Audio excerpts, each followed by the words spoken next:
The Stalking Monster. Copyright 2017, Tressa Graves. This book is a work of fiction. Any references to historical events, real people, or real places are used fictitiously.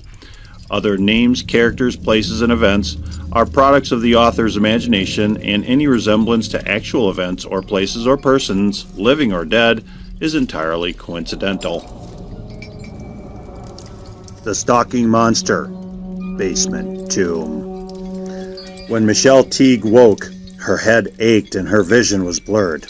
The cold, hard cement from beneath sapped her body temperature.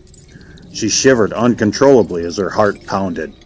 Fear consumed her as she looked around the dingy, dark basement in which she was now held captive.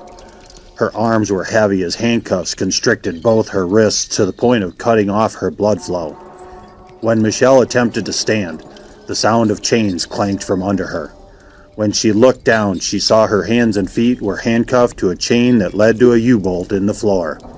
Panic-stricken, she looked upward as if to say a prayer, but was stopped as water dripped from above, as if in slow motion, downward onto her face. The rank water had the pungent smell of sewage, which made Michelle begin to gag. Stiff and sore, she stood up as best she could to have a look around. She found herself in a real-life horror movie from which she could not escape.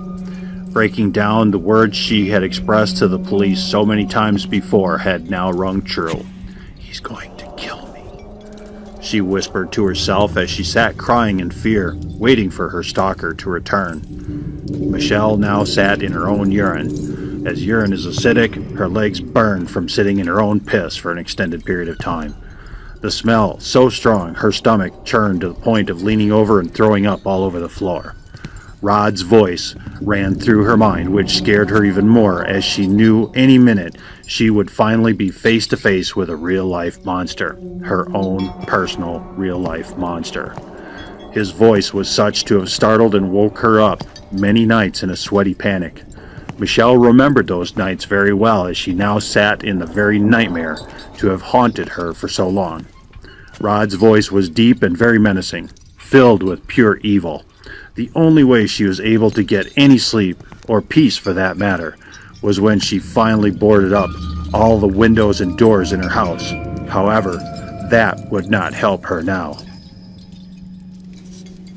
The tall, lanky, sickly-looking man who had stalked her for 2 years had finally taken his toll on Michelle. His face burnt in her mind. The receding hairline, which matched his receding gum line, was an image she always wanted to escape. The yellowed monster teeth he would always show her made Michelle's skin crawl. Sores lined his gums, which were filled with pus.